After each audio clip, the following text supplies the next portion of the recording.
No debieron presenciarlo. Nadie debió. 4 almas, confinados en un receptáculo metálico del tamaño de una alcoba reducida, a casi 400.000 kilómetros del orbe terráqueo, inmersos en la quietud absoluta del firmamento. Y de repente, algo inexplicable, algo que los informes oficiales de la NASA aún glosan con evasivas y tecnicismos que buscan ocultar lo esencial. La tripulación del Artemis II contempló una visión que casi los aniquila a todos. No fue un fallo técnico, ni el impacto de un meteoroide, ni el sobrecalentamiento de su escudo térmico. Fue algo distinto, algo sin designación en los manuales de operaciones de la nave, algo ausente en cualquier informe público de la misión, algo de lo que los cosmonautas solo murmuran entre líneas, cuando creen no ser escuchados. Solo en esos breves instantes en que la fachada de entereza profesional se desdibuja. 6 minutos. Ese fue el lapso del encuentro. 6 minutos que lo transformaron todo. Pero antes de adentrarnos en lo que aconteció durante esos 6 minutos, es menester comprender algo crucial. Han de entender que el cosmos no es la utopía que los éxitos de taquilla de Hollywood nos venden. No es una negrura romántica tachonada de astros titilantes. No es una cuna silenciosa para las aspiraciones humanas. El cosmos es un entorno hostil, implacable en su aniquilación sin preaviso, que somete la psique humana a presiones que ninguna tortura terrenal puede igualar. Despoja al ser humano de sus capas civilizatorias, revelando una esencia primigenia, aquello que la sociedad moderna se esfuerza por sepultar bajo capas de cultura y razón. Y es precisamente por esta razón que la NASA selecciona a sus cosmonautas con tal escrúpulo. Por eso se someten a años de adiestramiento psicológico. Por eso se les instruye a desconfiar de sus propios sentidos, de su percepción, de sus propios ojos. Ahora, imaginen qué sucedería si lo que presenció la tripulación del Artemis II no fuera una quimera, sino la más cruda realidad. Reid Wiseman, Victor Glover, Christina Koch, Jeremy Hansen.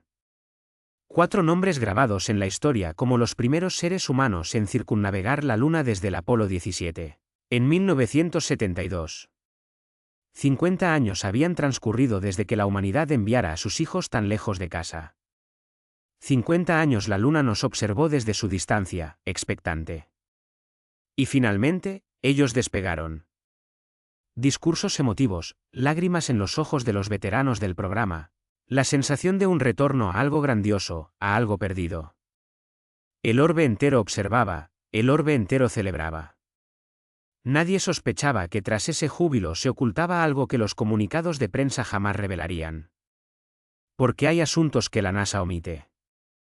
Existen categorías de información que permanecen bajo secreto, no por razones de seguridad nacional, ni por resguardar tecnologías bélicas, ni por maniobras políticas, sino por una razón diferente.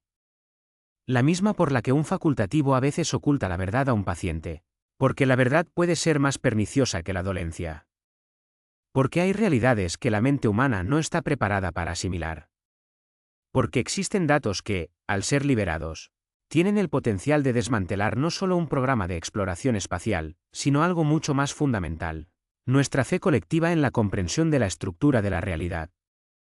Y lo que la tripulación del Artemis II presenció durante 6 minutos en la cara oculta de la Luna pertenece, precisamente a esa categoría. Aguarden, no se precipiten. Pues para comprender lo sucedido, es preciso primero entender el contexto.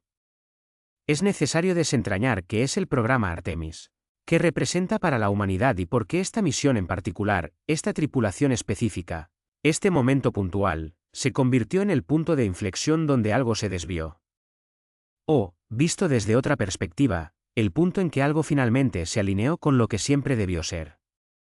El programa Artemis fue anunciado por la NASA en 2017 como un plan ambicioso para el retorno tripulado a la Luna. Bautizado con el nombre de la divinidad cazadora de la mitología griega, hermana gemela de Apolo, este programa aspiraba a ser más que una mera repetición de lo ya logrado medio siglo atrás. No, Artemis fue concebido como un hito superior, como la base para una presencia humana sostenida en nuestro satélite, como un trampolín hacia Marte, como una demostración de que la humanidad no solo es capaz de sobrevivir en el espacio, sino de habitarlo, de construir, de explorar, de permanecer. Mas tras las declaraciones oficiales y las conferencias de prensa, se gestaba lo que solo se murmuraba en los pasillos. Artemis se impulsó también ante las ambiciones lunares declaradas por China, ante la restauración de las capacidades espaciales rusas, ante la seria consideración de la Luna como recurso económico por parte de diversas empresas privadas, tanto estadounidenses como europeas y asiáticas. Pues la Luna alberga helio 3, elementos de tierras raras, y agua en forma de hielo en los cráteres permanentemente sombreados de sus polos. Y el primero en establecer una presencia allí obtendría una ventaja estratégica de valor incalculable. Así, detrás de los discursos románticos sobre el regreso a las estrellas, yacía una geopolítica puramente terrenal y comprensible, pero esa es la versión oficial, la destinada al consumo público. Ahora, la historia que no encontrarán en los comunicados oficiales.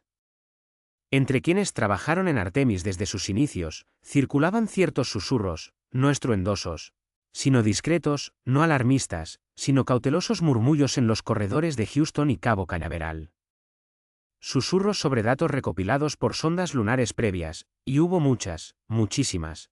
Desde el Lunar Prospector a finales de los 90 hasta el Chandrayaan-3 indio, que contenían anomalías. Anomalías que no encajaban en los modelos geológicos estándar de la Luna. Anomalías que los departamentos técnicos catalogaron como errores instrumentales o artefactos de procesamiento de datos, pero que emergían con una regularidad y consistencia que no satisfacían a nadie. ¿Qué clase de anomalías eran estas? Lo abordaremos más adelante, pues primero debemos hablar de los cosmonautas mismos, de los 4 individuos enviados a donde nadie había viajado en 50 años, y de lo que les sucedió. Reid Wiseman, comandante de la misión, es piloto militar, veterano de la Estación Espacial Internacional, un hombre de reputación de calma absoluta en situaciones críticas. Sus colegas lo describen como alguien que jamás pierde la compostura, que en el más difícil de los escenarios habla más lento, no más rápido, pues la ralentización del habla desacelera el ritmo cardíaco, y la desaceleración cardíaca atenúa la descarga de adrenalina, otorgando unos segundos extra de lucidez mental que en el espacio pueden ser la diferencia entre la vida y la muerte. Reid Wiseman es un hombre al que no se amedrenta. Esa sería la respuesta si no supiéramos lo que ahora sabemos. Victor Glover, piloto, el primer afroamericano en viajar a la Luna, físico de formación, piloto militar de profesión, un hombre profundamente devoto y a la vez radicalmente racional. Precisamente esta amalgama lo convertía en alguien único. Mantenía simultáneamente 2 sistemas de coordenadas aparentemente incompatibles, el riguroso materialismo científico y una profunda creencia en que la realidad trasciende lo mensurable por instrumentos. Tras la misión, en una de sus escasas entrevistas no oficiales, pronunció algo que los periodistas apresuradamente interpretaron como metáfora. Pero no lo fue. Dijo, hay cosas que transforman a un individuo para siempre, después de las cuales nunca vuelves a mirar el cielo de la misma manera. Christina Koch, especialista en carga útil. La primera mujer en realizar una caminata espacial en solitario. Poseedora del récord de permanencia continua en el espacio entre mujeres. Una persona que ha pasado más tiempo en ingravidez que la mayoría de los individuos en toda su vida fuera de sus hogares. Su preparación para Artemis II incluyó elementos ajenos a sus misiones anteriores. Protocolos psicológicos específicos, desarrollados conjuntamente con un equipo de neurobiólogos del Instituto Tecnológico de Massachusetts y Stanford. La justificación oficial, preparación para el aislamiento en el espacio profundo. Pero quienes conocían los detalles de dichos protocolos los describieron de manera ligeramente distinta. Como preparación para no perder la cordura al enfrentarse a algo que no debería existir. Jeremy Hansen, el único no estadounidense en la tripulación, un cosmonauta canadiense, el primer ciudadano de Canadá en trascender la órbita terrestre baja, piloto militar, geólogo, un hombre de una sensibilidad inesperadamente poética.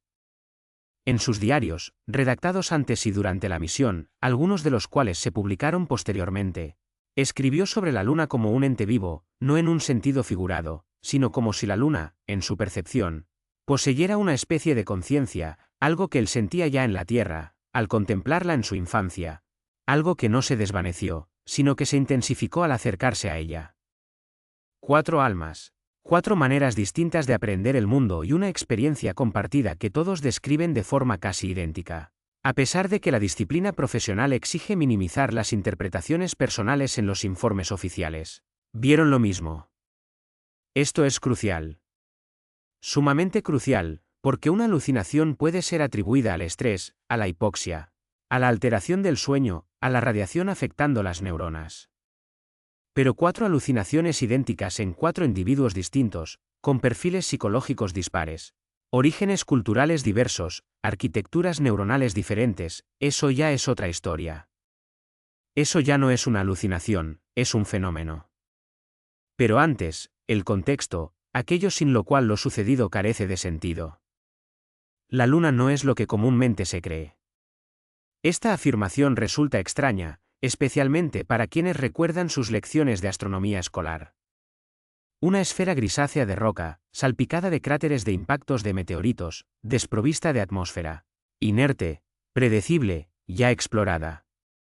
Pero el diablo, como siempre, reside en los detalles. Y los detalles de la geología y geofísica lunar, acumulados durante las últimas 3 décadas de estudio intensivo mediante sondas orbitales, resultaron ser mucho más insólitos de lo que el modelo estándar preveía. Empecemos por lo más básico, el regolito lunar. Es esa capa superficial de finas partículas que recubre la Luna. En esencia, polvo, producto de miles de millones de años de bombardeos de meteoritos. Los cosmonautas de las misiones Apolo lo describieron como algo totalmente inusual en su textura. Partículas agudas y angulosas que se adherían a sus trajes, penetrando literalmente en todas partes, provocando en algunos cosmonautas algo similar a una reacción alérgica. Esto es conocido, está documentado. Pero he aquí lo que está documentado con mucha menos claridad: el regolito, en ciertas áreas de la superficie lunar, exhibe características electromagnéticas que no se corresponden con ningún material terrestre o meteorítico conocido. No del todo. Casi, pero no exactamente. Con una desviación que nadie sabe cómo explicar. O consideremos las mascones lunares. Concentraciones de masa, descubiertas en 1968 por las sondas Lunar Orbiter. Son áreas bajo la superficie lunar donde la gravedad es anómalamente alta, superior a lo esperado basándose en el relieve visible. La explicación oficial: en estos puntos yacen objetos meteoríticos densos o flujos de basalto solidificado bajo la superficie. Una explicación plausible, aceptada por la comunidad científica. Pero he aquí lo intrigante. Varias mascones se sitúan en ubicaciones que no guardan correlación alguna con cráteres de impacto visibles o formaciones volcánicas. Varias mascones presentan una forma que, al reconstruirse en 3 dimensiones el campo gravitatorio, parece no ser aleatoria, demasiado simétrica, demasiado regular, demasiado parecida a lo que podría resultar si alguien hubiera dispuesto deliberadamente objetos muy densos con un propósito muy específico. Es la conspiranoia, dirán algunos. Quizás, pero no solo eso, pues estas preguntas fueron planteadas también por científicos de considerable reputación en seminarios cerrados, en correspondencia privada, en secciones cuidadosamente formuladas de artículos científicos que la mayoría de los lectores ignoran por su lenguaje excesivamente especializado. Y fueron planteadas sin obtener respuesta. Ahora, la cara oculta de la Luna. El lugar donde se encontraba el Orión, la cápsula del Artemis II, en el instante en que ocurrió lo que ocurrió. La cara oculta de la Luna es un sitio en el que pocos piensan en la vida cotidiana, pero que, si se reflexiona, es uno de los lugares más singulares de nuestro sistema solar. La Luna siempre presenta la misma faz hacia la Tierra. Un fenómeno conocido como acoplamiento de marea o rotación síncrona. Esto significa que existe una hemisferia completa de nuestro vecino más cercano en el cosmos que jamás se ha visto desde la Tierra. Nunca, a lo largo de toda la historia de la civilización humana. Ningún ojo humano la contempló directamente hasta que la sonda soviética Luna 3 la fotografió en 1959. ¿Y saben qué descubrieron los científicos al ver finalmente la cara oculta? Que difiere drásticamente de la visible. No un poco, sino radicalmente. En la cara visible abundan las llanuras oscuras, las llamadas mares, formadas por lava solidificada. En la cara oculta, apenas existen. En su lugar, un caos de cráteres, montañas, un terreno muy antiguo y muy fracturado. La corteza en la cara oculta es significativamente más gruesa. La composición química de las rocas es diferente, incluso su historia térmica es distinta. ¿Por qué? No lo sabe nadie. Los científicos barajan diversas hipótesis. Algunas exóticas, otras más estándar, pero ninguna explica simultáneamente todas las diferencias observadas. La cara oculta de la Luna permanece como un enigma bello, frío, absolutamente silencioso. Antes de Artemis, en el tarot. La nave Orión penetró la sombra lunar a las 14:27, hora de Houston. Fue una maniobra planificada, parte de la trayectoria de retorno libre empleada por la misión. La cápsula debía orbitar la Luna en una trayectoria especial, utilizando la gravedad lunar para efectuar el giro y regresar a la Tierra sin necesidad de encender sus propulsores. Una solución elegante en términos de mecánica, aunque implicaba que, durante un periodo determinado, la nave quedaría oculta por la Luna, fuera del alcance de la comunicación por radio directa con la Tierra. Esto se conoce como ocultación de radio. En las misiones Apolo, este periodo duraba unos 45 minutos, en Artemis II, aproximadamente lo mismo. Y fue durante este lapso, en este intervalo en que una gigantesca esfera de roca de 3.474 kilómetros de diámetro se interpuso entre el Orión y toda la civilización humana. Y cuando ninguna señal podía ni salir de la nave ni entrar en ella, fue entonces cuando sucedió. 38 minutos y 6 segundos después de entrar en la ocultación de radio. 6 minutos. Ese fue el lapso del encuentro. Pero, ¿qué vieron exactamente? Esperen, esto requiere un poco más de contexto, pues lo que vieron no puede comprenderse sin entender lo que precedió al contacto, sin comprender qué le sucedía a la tripulación en las horas y días previos, sin comprender el estado psicológico en que se encontraban los 4 individuos a bordo del Orión. Cuando todo esto comenzó, al momento de entrar en ocultación de radio, la tripulación llevaba aproximadamente 3 jornadas en vuelo. 3 días confinados en un espacio cerrado, en ingravidez, expuestos al ruido constante de los sistemas de soporte vital de la nave, en un orden riguroso, programado al minuto, 3 días sin un sueño reparador, pues en ingravidez el sueño jamás es completamente normal. El cuerpo no se relaja como lo hace en la Tierra. E incluso los cosmonautas más experimentados reconocen sentirse perpetuamente algo fatigados en los primeros días de vuelo. 3 días de creciente consciencia de la inmensidad de su lejanía de casa. La Luna ya estaba cerca. Esto en sí mismo es un fenómeno psicológico que difícilmente se puede describir con palabras. Los cosmonautas de las misiones Apolo hablaban de ello, cuando la Luna ocupa todo el ojo de buey, cuando ya no es un punto en el cielo, sino un mundo colosal a tu lado, algo cambia en tu interior, algo primigenio, algo muy antiguo, algo incrustado en la psique humana desde los tiempos en que nuestros ancestros miraban el firmamento nocturno y sentían que la Luna era algo vivo. Algo que devolvía la mirada. Victor Glover describiría más tarde esta sensación en su diario. Escribió, al contemplarla desde tan cerca, comprendes que todas las culturas, todas las civilizaciones a lo largo de la historia humana que adoraron o temieron a la Luna, sentían algo real, no una metáfora, algo que realmente existe allí, algo que se transmite a través de la distancia, a través del vacío, a través del silencio. Esto lo escribía un hombre con título de doctor en física. Lo escribía un profesional racional, educado, escéptico.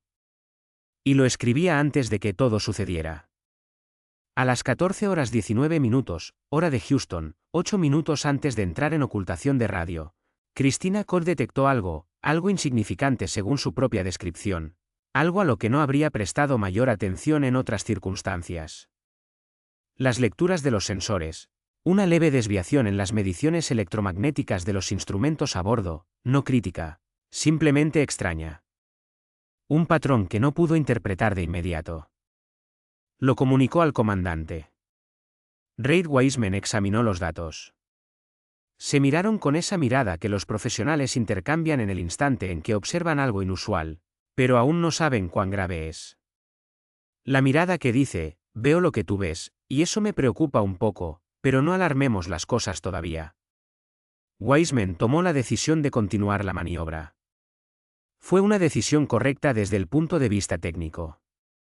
La desviación en las lecturas no alcanzaba los umbrales a partir de los cuales el protocolo exigía la interrupción de la maniobra. Fue una decisión de gestión estándar. Fue una decisión que cualquier otro comandante habría tomado en esa situación. Y así, a las 14:27, el Orión ingresó en la sombra lunar. En el momento de la ocultación de radio, toda comunicación con Houston cesó. Esto es esperable, está previsto, no causó ninguna alarma. La tripulación continuó realizando los procedimientos planificados. La nave navegaba según la trayectoria calculada. Los sistemas funcionaban de manera nominal, a excepción de esa leve desviación electromagnética que Koch había detectado 8 minutos antes. La desviación no desapareció. Se intensificó, no de forma abrupta ni catastrófica, sino gradualmente, lentamente. Como se intensifica un sonido que al principio es apenas perceptible y luego, de repente, te das cuenta de que lo has estado oyendo durante un tiempo sin prestarle atención. Los instrumentos que monitoreaban el campo electromagnético externo comenzaron a mostrar valores que no encajaban en ningún modelo conocido del entorno electromagnético lunar. No porque estuvieran fuera de rango, estaban dentro de los parámetros esperados, sino la estructura, el patrón, la forma en que cambiaban con el tiempo, eso no era correcto. No era lo que debía ser. Christina Koch estaba sentada en la consola de instrumentos, observando los datos. Víctor Glover estaba a su lado. Había cedido su asiento de copiloto para estar más cerca de los instrumentos cuando comprendió que algo inusual estaba sucediendo. Jeremy Hansen, geólogo de formación, un hombre que literalmente está entrenado para detectar patrones en datos naturales, miraba por encima de su hombro. Reid Wiseman ocupaba el asiento del comandante, pilotando la nave, y al mismo tiempo, observando periódicamente los monitores con las lecturas. Nadie había verbalizado aún lo que todos pensaban. A las 15:05, hora de Houston, es decir, 38 minutos después de entrar en ocultación de radio, sucedió lo que los informes oficiales describen como una anomalía visual. Anomalía visual es una formulación muy cautelosa, muy precisa, muy profesional, que dice muy poco y a la vez no miente, porque lo que la tripulación vio, efectivamente, puede llamarse una anomalía visual, de la misma forma que el sonido de una explosión puede denominarse un evento acústico. Formalmente correcto. Sustancialmente, no transmite en absoluto la naturaleza del fenómeno. ¿Qué vieron? Luz, pero no una luz común. Ni un reflejo del casco de la nave, ni el brillo del sol, ni una estrella. Se encontraban en la sombra de la luna. El sol estaba por debajo del horizonte del cuerpo planetario. La luz solar directa no llegaba a ellos. Y sin embargo, luz apareció no desde el exterior del ojo de buey, sino desde el interior. No dentro de la nave. Ese ya sería un problema de naturaleza técnica completamente diferente. Se manifestó entre el ojo de buey y la superficie de la Luna, en el espacio exterior, a varios kilómetros de la superficie, en un lugar donde, según todas las leyes de la física, no debería haber nada capaz de emitir luz. Reid Wiseman describió esto considerablemente después, en una conversación privada cuya grabación de alguna manera llegó a manos de quienes siguen estas cosas, con palabras que se pueden considerar casi una cita exacta, hasta donde eso es posible. Parecía como si alguien estuviera allí. Como si algo estuviera allí. No un humano, sino algo con una forma similar. Algo que brilla desde dentro, algo que nos mira. Hizo una pausa por unos segundos antes de añadir, sé cómo suena eso. Yo mismo oigo cómo suena, pero no sé cómo describirlo de otra manera. Algo los estaba mirando.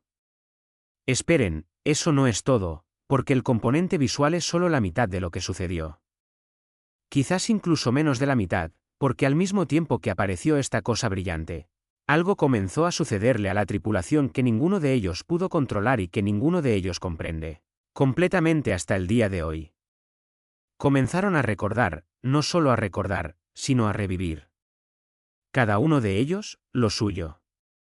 Cada uno, algo profundamente personal, algo que nunca habían compartido con sus colegas, algo que quizás habían reprimido hace mucho tiempo en los rincones más oscuros de su memoria. No una alucinación, sino recuerdos, absolutamente realistas, absolutamente vívidos, con olores, sensaciones táctiles, temperatura del aire.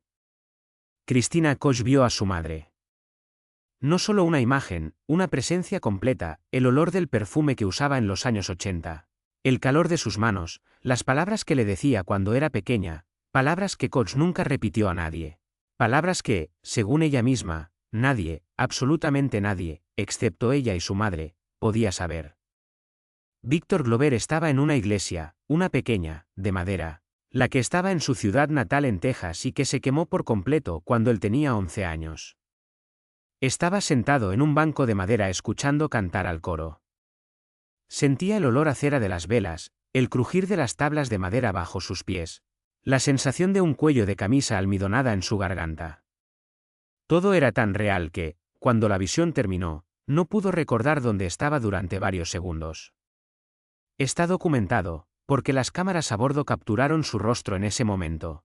Y la expresión en él es descrita por todos los que vieron esa grabación con una sola palabra: éxtasis. Jeremy Anson estaba en las montañas, en los Alpes, lo recordaba con precisión, porque había estado allí una vez, durante sus años de estudiante en un pequeño pueblo de Austria en verano. Estaba en la cima de una colina mirando el valle. Y algo en ese paisaje no era exactamente como debía ser. Algo sutilmente diferente. Algún detalle fuera de lugar. Intentaba entender qué, pero no podía, y entonces se dio cuenta: el cielo. El cielo era diferente, oscuro a plena luz del día. Oscuro en un lugar específico, justo en el cenit. Y en ese lugar oscuro había algo. Una forma que su cerebro se negaba a identificar. Y Red Wiseman vio a su padre, ya fallecido 4 años antes. Sentado en un sillón viejo en la sala de estar de la casa de sus padres, en un sillón que ya se había desechado, en una casa que ya se había vendido. Su padre lo miraba y permanecía en silencio. Simplemente lo miraba. Y en esa mirada había algo que Wiseman no podía describir. Algo que intentó formular varias veces y cada vez se detenía, negaba con la cabeza, decía: no, no es eso. Finalmente, y esto también es casi una cita exacta de una conversación privada, dijo: era la mirada de un hombre que sabe algo importante, algo que te concierne personalmente, algo que necesitas saber, pero que por alguna razón no puede decir en voz alta. Era la mirada de un hombre al borde de una revelación que algo le impedía pronunciar. Duró 6 minutos, exactamente 6 minutos. Y luego desapareció. Tan repentinamente como apareció. La forma luminosa fuera del ojo de buey se disolvió. Los recuerdos retrocedieron. 4 personas se encontraron de nuevo a bordo del Orión, a la sombra de la luna, en el vacío del espacio, con los instrumentos que ya no mostraban ninguna anomalía, ninguna en absoluto, como si nada hubiera pasado. Los primeros minutos después de eso en las grabaciones de las comunicaciones de la nave, que, a diferencia de las comunicaciones de radio externas, continuaron todo el tiempo, hubo un silencio total. 5 minutos de silencio absoluto. 4 astronautas profesionales, que habían pasado años preparándose para cualquier situación de emergencia, permanecieron en silencio durante 5 minutos. Esto es sin precedentes, esto en sí mismo es una anomalía. Porque en cualquier otra situación de emergencia, en caso de incendio, despresurización, fallo del motor, las primeras palabras se escuchan en cuestión de segundos. A los astronautas se les enseña a hablar, a comunicarse incluso cuando tienen miedo, incluso cuando no está claro qué hacer, porque el silencio mata más rápido que una decisión errónea. Pero estuvieron en silencio durante 5 minutos. Luego, Red Wiseman dijo, y esto es literal de las comunicaciones de la nave: este fragmento no está clasificado, está disponible para quienes sepan dónde buscar. ¿Todo bien? Una pausa, luego, sí, sí, sí. 3 voces, 3 respuestas monosilábicas y de nuevo silencio. No lo discutieron ni entonces ni después de regresar a la zona de comunicaciones por radio. En las comunicaciones con Houston, ni una palabra al respecto, ni una mención, ni una indirecta. Informes técnicos estándar, datos estándar sobre el estado de la nave y los sistemas. Todo en orden, todo según lo planeado. Nada inusual. Solo un momento que un observador sensible podría haber notado cuando se restableció la comunicación con Houston. Y el controlador de vuelo preguntó, ¿cómo están, chicos? La pausa antes de la respuesta de Wiseman fue 1,5 segundos más larga de lo habitual. 1,5 segundos. Una eternidad para alguien acostumbrado a responder de inmediato. 1,5 segundos de silencio durante el cual el comandante de Artemisa, sí, quizás tomó la decisión más importante de su vida. No hablar, no contar, guardarlo para sí mismo. ¿Por qué? Porque 4 personas, entrenadas para documentar todo, entrenadas para informar cualquier desviación, entrenadas para confiar en el sistema y en sus colegas en Houston? ¿Por qué decidieron callar? Esta es una pregunta que requiere una respuesta. Y esa respuesta dice más sobre la naturaleza de lo que sucedió que cualquier descripción de lo que vieron. Porque solo hay una razón por la que personas con este nivel de preparación profesional deciden no informar una anomalía. Solo una. Ni el miedo, ni la confusión, ni la inseguridad en su propia percepción. Aunque todo eso probablemente estaba presente. No, la razón principal es otra. Se dieron cuenta de que no se puede describir en términos que el sistema pueda aceptar. Se dieron cuenta de que si intentaran contarlo de verdad, no en forma de lecturas anómalas de los instrumentos, sino como sucedió realmente, la reacción del sistema no sería «les creemos, vamos a investigarlo», sino «estamos preocupados por su estado psicológico. Vamos a hacer una evaluación». Se dieron cuenta de que decir la verdad significaba arriesgarse a sus carreras, a su reputación, a su acceso a futuras misiones. Se dieron cuenta de que la verdad, tal como la vieron, no encajaba en ninguna categoría oficial. Y por eso eligieron el silencio, un silencio profesional, un silencio organizado. Un silencio que se mantuvo mientras se pudo mantener, es decir, hasta que la información comenzó a filtrarse por los canales por los que siempre se filtra.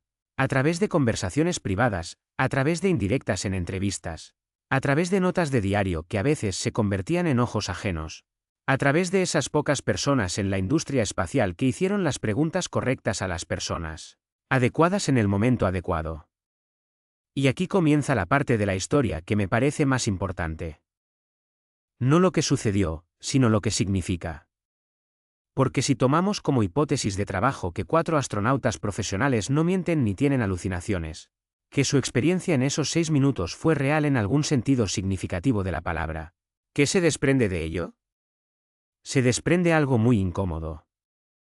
Se desprende algo que subvierte varias suposiciones muy fundamentales sobre las que construimos nuestra imagen del mundo. Primero, no estamos solos. No en el sentido de que exista vida en alguna otra galaxia.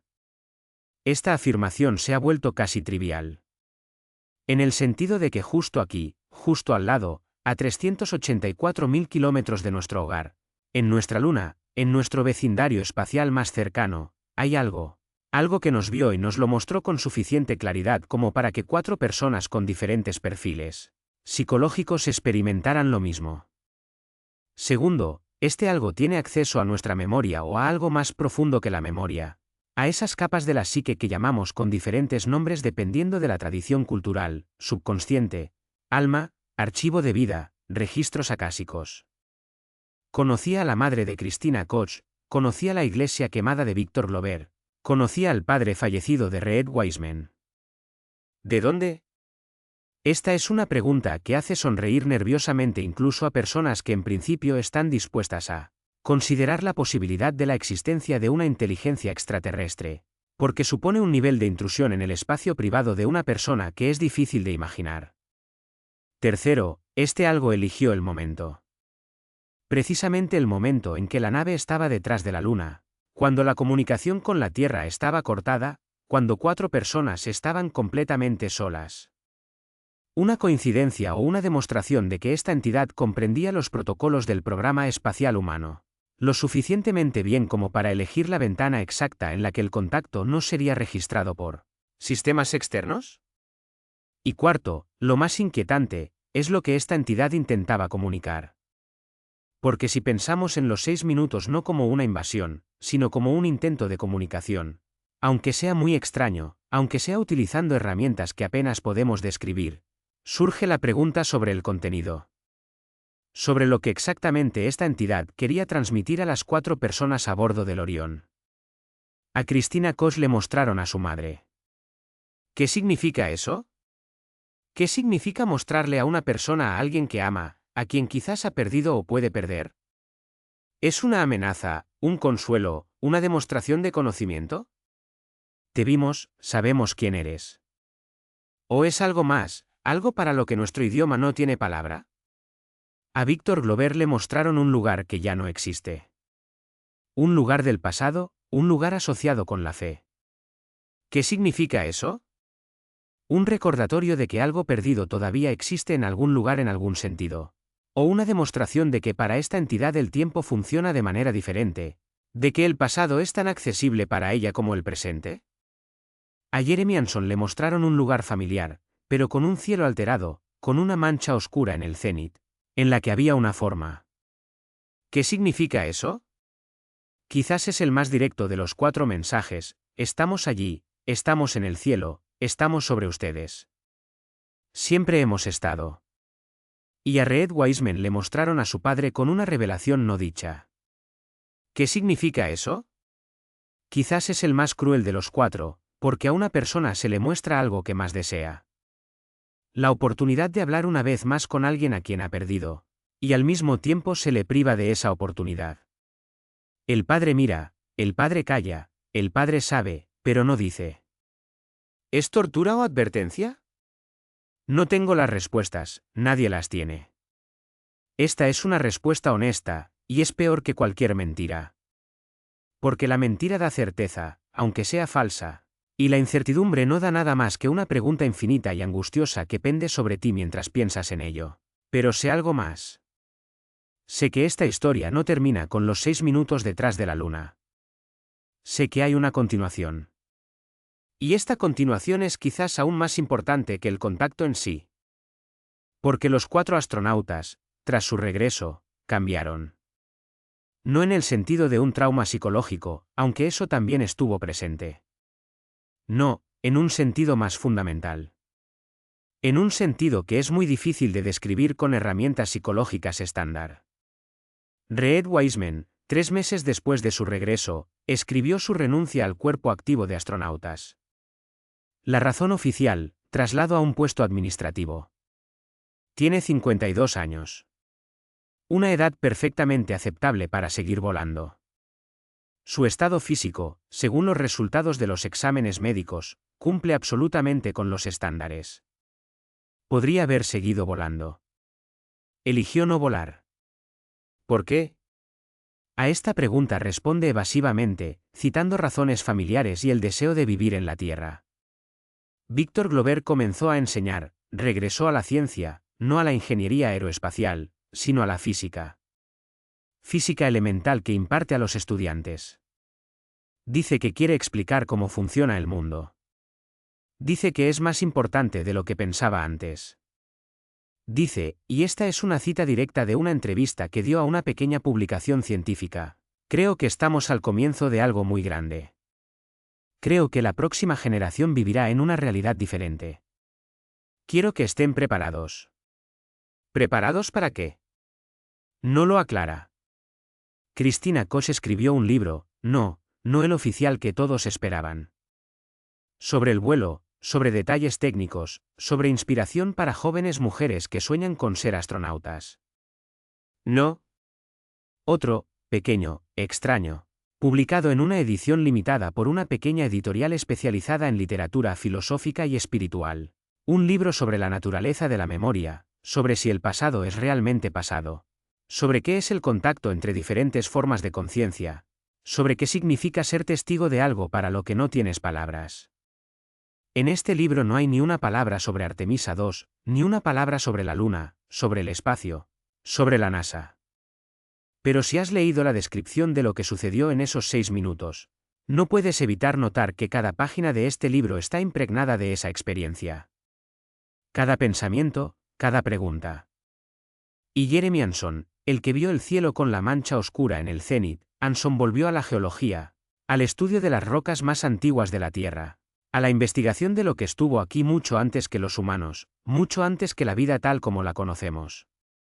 En uno de sus textos académicos, en una nota a pie de página, imagínese, escribió algo que sus colegas geólogos tomaron como una metáfora, pero que a la luz de todo lo demás suena completamente diferente. Quizás los datos más importantes sobre el origen de la vida en la Tierra no deben buscarse en rocas terrestres, sino en aquellos cuerpos extraterrestres que fueron testigos de este origen. Testigos en el sentido más literal. La Luna como testigo. La Luna como archivo. La Luna como algo que lo vio todo y lo recuerda todo. La Luna como no solo un cuerpo geológico, sino como ¿qué? Como un almacén, como un puesto de vigilancia, como algo que estuvo aquí mucho antes que nosotros y estará mucho después. Esperen, porque aquí hay que dar un paso atrás y hablar de lo que sabe la ciencia. No la paranormal, no la alternativa, sino la ciencia convencional. Sobre el origen de la Luna, porque también es parte de la historia. La teoría dominante sobre el origen de la Luna se llama hipótesis del gran impacto o GI. Según esta teoría, hace aproximadamente 4.500 millones de años, cuando la Tierra era un planeta joven, chocó contra ella un cuerpo del tamaño de Marte. Un protoplaneta que los científicos llamaron Theia. La colisión fue de tal magnitud que una masa enorme de materia fue expulsada al espacio circunterrestre, donde con el tiempo se formó la Luna. Esta teoría explica muchas cosas. Explica por qué la Luna es grande en relación con la Tierra. Inusualmente grande para ser un satélite de un planeta de nuestro tamaño. Explica las peculiaridades de su composición química, explica sus características orbitales, pero deja varias preguntas incómodas sin respuesta. Preguntas que los especialistas admiten a regañadientes en contextos académicos que aún no se han resuelto. Una de ellas, ¿por qué la Luna está ubicada de manera tan perfecta para producir eclipses solares? El tamaño de la Luna y su distancia de la Tierra están ajustados de tal manera que la Luna y el Sol parecen tener el mismo tamaño desde la superficie terrestre. Esto permite que ocurran eclipses solares totales, esos fenómenos raros y hermosos en los que el disco lunar oculta exactamente el disco solar. La probabilidad matemática de que esta coincidencia sea casual es muy baja. No es cero, pero es muy baja. Esto no es prueba de nada, pero es interesante. Otra pregunta, ¿por qué la Luna se está desacelerando? La Luna se aleja de la Tierra a una velocidad de aproximadamente 3,8 centímetros al año. Esto significa que hace varios cientos de millones de años estaba considerablemente más cerca. Y que hace varios cientos de millones de años ese equilibrio perfecto de tamaño y distancia que hace posibles los eclipses solares totales no existía, y que dentro de varios cientos de millones de años tampoco existirá. Vivimos precisamente en esa ventana de tiempo en la que la Luna está exactamente a la distancia que produce este efecto. Y esta ventana coincide con el periodo de existencia de la civilización humana. De nuevo, esto no es una prueba, pero es muy interesante. Tercera pregunta, la más inquietante. La Luna resuena literalmente. Cuando los astronautas de Apolo dejaron sismógrafos en la superficie y realizaron explosiones planificadas para estudiar el interior lunar, descubrieron algo inesperado. La Luna continuó vibrando después de la explosión durante mucho más tiempo del que debería, mucho más de lo que cualquier cuerpo geológico conocido. La interpretación oficial. Peculiaridades de las rocas lunares que dispersan la energía sísmica de manera diferente a las rocas terrestres. Quizás, pero la interpretación extraoficial, susurrada por algunos sismólogos, es que la Luna se comporta como si hubiera un vacío en su interior, como si fuera hueca, al menos parcialmente hueca. Esta es una de las características clásicas de la teoría de la conspiración sobre la exploración espacial. Oigo a los escépticos ya resoplando con escepticismo, y tienen razón en su escepticismo, porque la mayoría de las versiones de la Luna hueca son de hecho pseudociencia de fantasía. Pero los datos sísmicos de Apolo son reales. Y la pregunta que plantean, ¿por qué la Luna se comporta de manera diferente en el análisis sísmico de lo que predicen nuestros modelos? Esa pregunta también es real. No tiene una respuesta pseudocientífica. Tiene respuestas en el rango de las peculiaridades del regolito y el manto superior hasta, no entendemos algo en la estructura de la Luna. Y ese rango, sinceramente, es lo suficientemente amplio como para albergar varias posibilidades muy incómodas. Pero volvamos a Artemisa 2. Porque la historia no termina con los 6 minutos detrás de la Luna y no termina con los cambios en la vida de los 4 astronautas. Hay algo más. Hay datos. Datos técnicos de la nave Orión, registrados por los sistemas a bordo durante esos 6 minutos. Datos que nadie niega oficialmente, pero tampoco explica. Datos que simplemente existen en algún lugar de los archivos de la NASA en la categoría de requieren análisis adicional. ¿Qué tipo de datos son estos? Hay varias categorías.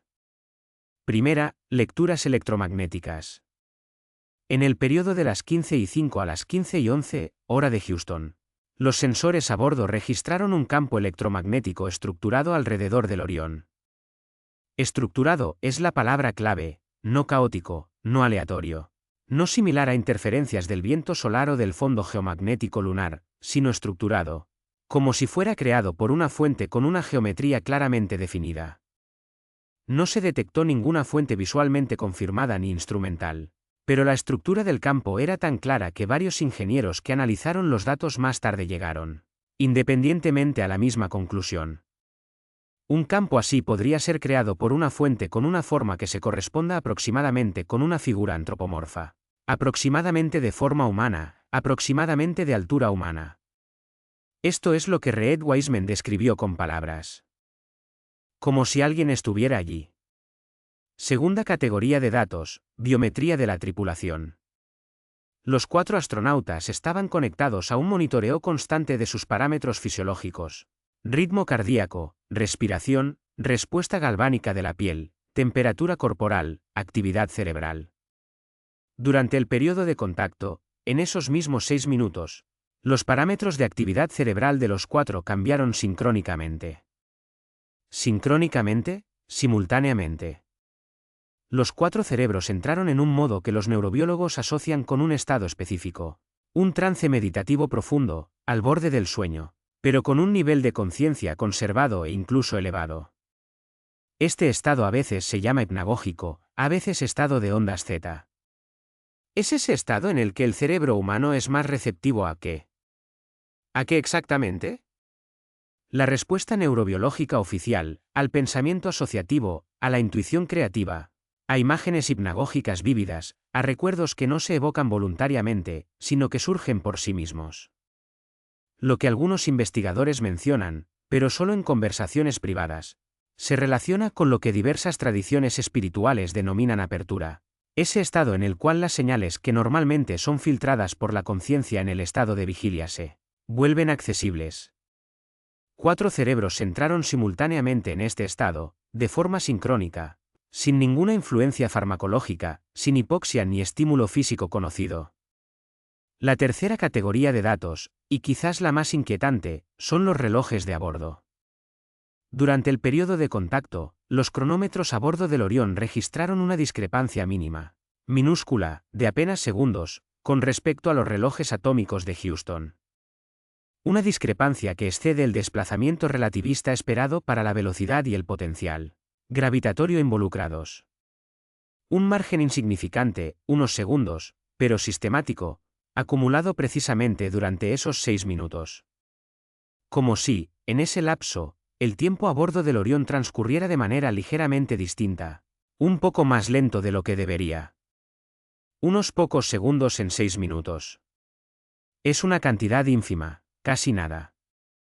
Se podría atribuir fácilmente a un error instrumental, a un efecto gravitatorio por la cercanía de la Luna, a la influencia térmica en los resonadores de cuarzo de los cronómetros. Existen múltiples explicaciones. Ninguna es 100% concluyente, pero tampoco es 100% insostenible. Existe una discrepancia, y se busca una explicación. Lo crucial es que, al sumar las 3 categorías de datos, el campo electromagnético estructurado con forma antropomórfica, la alteración cerebral sincrónica en los 4 tripulantes, y la leve divergencia de los cronómetros, Se dibuja un panorama que resiste una explicación casual, que se resiste a ser catalogado como una coincidencia sumada a errores de medición, y que sugiere la presencia de algo más.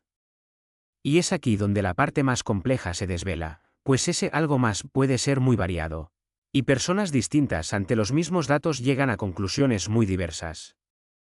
Algunos postulan, es un fenómeno natural desconocido, algo vinculado a la física de la superficie lunar, a las particularidades del campo magnético lunar en ciertos puntos de la órbita, a la atmósfera lunar. Sí, la Luna posee una exosfera extremadamente tenue que algunos científicos denominan atmósfera con mucha reticencia, algo que aún no hemos descubierto, que la ciencia encontrará explicación, y para lo cual se necesita paciencia y más datos. Otros argumentan, es un artefacto tecnológico, algo creado por una inteligencia, no necesariamente extraterrestre. Algo que alguien dejó en la Luna o que opera sirviéndose de la Luna como repetidor, utilizando sus características físicas, de la misma manera que nosotros empleamos antenas para amplificar y dirigir señales. Un tercer grupo sugiere, es un fenómeno psicológico. En condiciones específicas de aislamiento, fatiga, efectos gravitacionales, un entorno electromagnético único del espacio profundo, el cerebro humano es capaz de generar experiencias sincronizadas que se perciben subjetivamente como un evento externo. Es similar a las visiones religiosas masivas que los historiadores han documentado a lo largo de la historia humana. Un producto de la conciencia humana en circunstancias extremas, nada más. Y un cuarto grupo, aunque minoritario, lo expresa con cautela y seriedad, es un contacto real. El primero en la historia documentado, aunque no reconocido oficialmente. Un contacto con una inteligencia extraterrestre que reside en nuestro sistema solar, que siempre ha estado allí, esperando que finalmente nos acercáramos lo suficiente. Ignoro quién de ellos tiene razón, y esa es la respuesta honesta. Sin embargo, sé que las tres primeras explicaciones presentan serias dificultades con detalles específicos del suceso. Sé que la sincronía de las alteraciones biométricas es difícil de justificar con fenómenos puramente psicológicos. Sé que un fenómeno natural desconocido no es una explicación, sino un reconocimiento de nuestra ignorancia. Sé que un artefacto tecnológico requiere una respuesta a la pregunta, ¿de quién y para quién? Una interrogante que no nos satisface, es desconocida. Pero hay algo más que sé. La cuestión de quién tiene razón no es la más importante en esta narrativa. La pregunta verdaderamente crucial es otra, ¿por qué, como civilización, nos encontramos tan completamente desprevenidos? Seamos honestos, llevamos más de 60 años enviando humanos al espacio. Sabemos que existen fenómenos que no comprendemos. Sabemos que nuestros modelos de la realidad son incompletos. Sabemos, o deberíamos saber, que el universo es incomparable e inmensamente más complejo de lo que podemos concebir. Y sin embargo, carecemos de un protocolo para el contacto. No existe un protocolo oficial, aceptado y reconocido, sobre qué hacer si los tripulantes observan algo que no encaja en ninguna categoría conocida. Ni siquiera contamos con un lenguaje para describir tal experiencia que no conduzca de inmediato a una evaluación psiquiátrica. Esto no es culpa de personas concretas en la NASA, es un problema sistémico. Es un problema de nuestra civilización en su conjunto, que aún no ha desarrollado una forma universalmente aceptada de considerar la posibilidad de que no estemos solos, de que algo más coexista a nuestro lado, de que ese algo más posea sus propios intereses, su propia voluntad y su propia capacidad para interactuar con nosotros. No estamos preparados. Estamos completamente desprevenidos. Y eso es mucho más aterrador que cualquier cosa ocurrida durante 6 minutos más allá de la Luna. Volvamos a la cronología, porque hay más detalles relevantes. Meses después del regreso, la misión Artemis II concluyó con éxito. Los 4 astronautas regresaron a la Tierra sanos y salvos. En diversos documentos internos de la NASA, comenzaron a registrarse ciertos procesos. No públicamente, sino internamente. En el Departamento de Apoyo Psicológico a los Astronautas, se implementaron nuevos protocolos para el debriefing post-misión espacial. Nuevos, en el sentido de que diferían de los anteriores, incluyendo elementos que antes no existían. Específicamente, bloques de preguntas sobre experiencias perceptivas inexplicables, fenómenos sincrónicos entre varios tripulantes, y alteraciones en la percepción del espacio y el tiempo. Esta información no ha sido confirmada oficialmente. Se ha conocido a través de varios grados de separación de personas que trabajaron en los departamentos correspondientes. Sin embargo, se alinea lógicamente con lo ocurrido. En el mismo periodo, varias organizaciones de investigación afiliadas a la NASA y al Departamento de Defensa de los Estados Unidos iniciaron o expandieron significativamente programas para el estudio de fenómenos descritos de manera vaga en la literatura abierta. La ARO, Oficina de Resolución de Anomalías en Todas las Esferas, amplió su mandato, creado en 2022, no oficialmente, pero sí de facto. Una serie de programas que antes se centraban exclusivamente en fenómenos atmosféricos comenzaron a incluir el análisis de datos de misiones orbitales. Y lo más interesante, completamente abierto y público, si se sabe dónde buscar. Meses después de Artemis II, se anunció la misión Artemis III, una misión de aterrizaje lunar. La revisión abarcó varios aspectos, uno de los cuales se describió oficialmente como una ampliación del componente psicológico en la preparación de la tripulación, sin detalles ni explicaciones sobre qué había cambiado exactamente y por qué. Sin embargo, personas familiarizadas con programas de entrenamiento previo señalan que, anteriormente, el componente psicológico se centraba principalmente en el manejo del estrés, la dinámica de equipo y la gestión del aislamiento. El nuevo componente, a juzgar por datos indirectos, por los nombres de los especialistas involucrados y por la temática de conferencias cerradas, aborda algo diferente, como una persona lidia con una experiencia que contradice radicalmente sus concepciones fundamentales de la realidad, cómo mantiene la funcionalidad, cómo no enloquece. Como no enloquece al presenciar algo que no debería existir.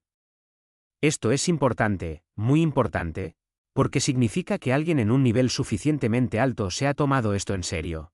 Que alguien ha analizado los datos de Artemis II y ha decidido que los futuros astronautas deben ser preparados de manera diferente, que esto podría volver a suceder, que probablemente volverá a suceder, y que es algo para lo que debemos prepararnos. No se trata de una conspiración del silencio al estilo de las películas de Hollywood. No son hombrecillos verdes ocultos en búnkeres subterráneos. Es algo a la vez más prosaico y más trascendental, una organización que, al enfrentarse a datos que no sabe cómo interpretar, intenta adaptarse sin atraer una atención excesiva, porque atraerla requeriría respuestas que no tiene. Porque la NASA no sabe qué le sucedió a la tripulación de Artemis II. Quizás esa sea la forma más honesta y perturbadora de formular la esencia del problema. No lo sabe, y no finge saberlo, al menos internamente. Externamente, hay declaraciones oficiales, protocolos oficiales, la narrativa oficial de una misión exitosa. Pero internamente, la pregunta que flota en los pasillos de Houston desde el regreso del Orión es, ¿qué fue eso? Y aquí quiero hacer algo inusual. Quiero dejar de lado por un momento el relato detectivesco y hablar de algo más, de lo que a mí me parece más importante en toda esta historia. No lo que vieron, sino lo que significa para nosotros. Porque, independientemente de lo que haya sido exactamente lo sucedido más allá de la Luna con la tripulación de Artemis II, hay un hecho que no admite duda y que tiene una trascendencia enorme. 4 personas regresaron transformadas. 4 personas que vieron lo que vieron y experimentaron lo que experimentaron. Se convirtieron en otras personas, ni mejores ni peores, sino diferentes, con una nueva perspectiva del mundo, con prioridades redefinidas, con un entendimiento distinto de lo que es importante y lo que no. Reid Wiseman dejó los vuelos activos y afirma que por primera vez en su vida siente que sabe lo que quiere. Víctor Glover enseña a estudiantes y dice que quiere prepararlos para algo grande. Cristina Koss ha escrito un libro sobre la naturaleza de la memoria y el contacto. Jeremy Hansen estudia las rocas más antiguas de la Tierra y escribe sobre la Luna como testigo. Los 4, a pesar de la divergencia de sus caminos, hacen lo mismo. Intentan encontrar un lenguaje para lo que vieron, intentan crear un marco para comprenderlo, intentan transmitir algo a los demás. No directamente, porque directamente es imposible, sino indirectamente, a través de sus nuevas ocupaciones, de sus palabras, de su presencia en el mundo. Esta es una de las reacciones humanas más antiguas ante el contacto con algo que supera nuestras capacidades de comprensión. Lo transformamos en conocimiento transmisible. Nos convertimos en conductos, no porque queramos ser profetas o gurús, sino porque no podemos soportarlo solos. Porque la psique humana está estructurada de tal manera que una experiencia no compartida, no contada, no transformada en una forma comprensible para otros, comienza a destruir desde dentro. Y es por eso que la historia de Artemisa finalmente se conoció. No porque alguien la filtrara deliberadamente, no porque los periodistas llevaran a cabo una investigación brillante, sino porque 4 personas que la llevaban dentro inevitablemente comenzaron a dejarla traslucir a través de insinuaciones, metáforas, elecciones de vida, lo que decían a media voz a quienes confiaban. Esta es una historia humana, nuestra historia, la historia de lo que les sucede a las personas cuando se encuentran con algo que supera radicalmente su capacidad de comprensión y cómo viven con ello. Pero ahora quiero regresar a lo que aún no hemos examinado, a lo que precedió a Artemisa Tarot, a esas anomalías que mencioné antes, anomalías en los datos de sondas lunares anteriores.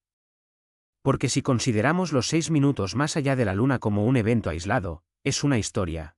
Pero si la vemos como parte de un patrón más extenso, es una historia completamente diferente. Comencemos con Lunar Reconnaissance Orbiter, una sonda estadounidense que operó en órbita lunar de 1998 a 1999. Su tarea principal era cartografiar la superficie lunar, misión que cumplió de manera brillante.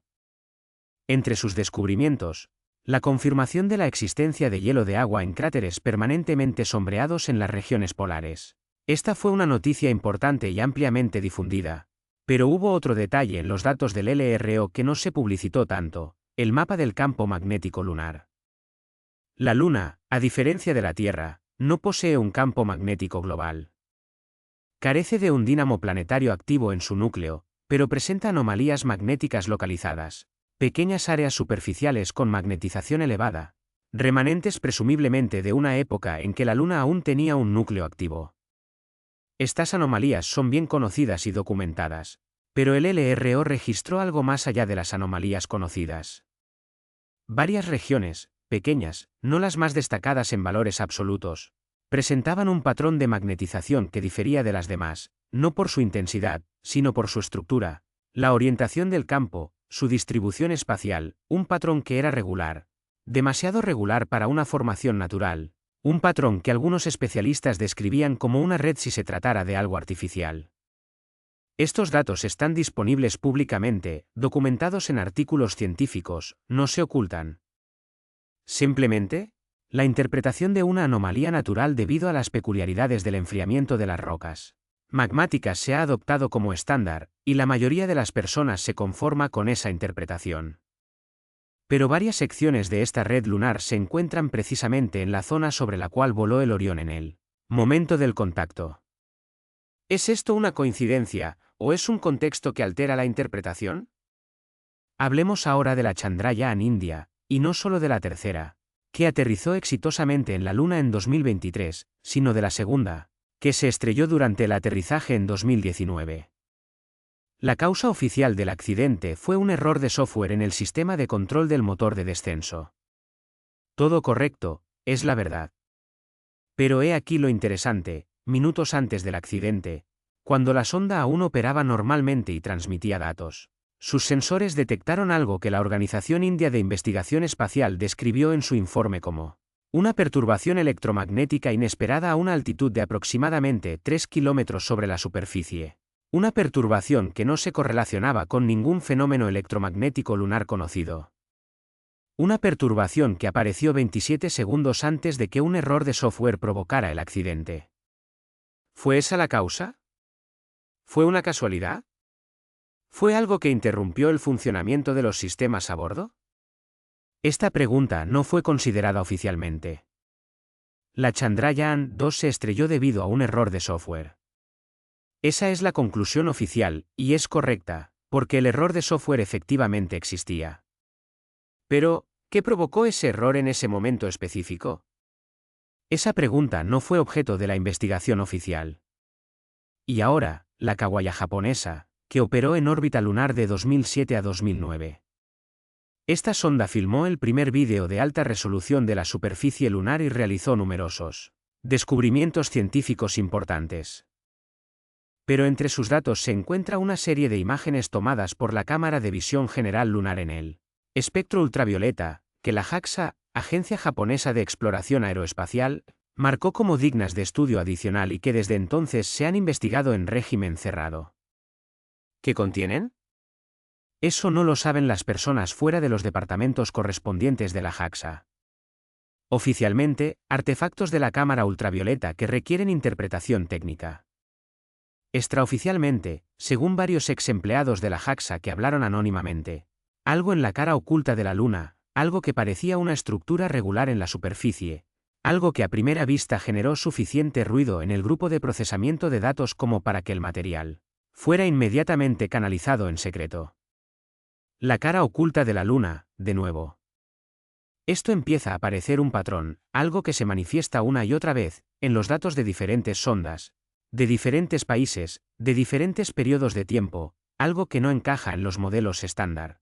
Algo que la interpretación oficial explica cada vez de manera diferente, cada vez por separado, pero que al contemplarlo en conjunto da la sensación de algo mayor.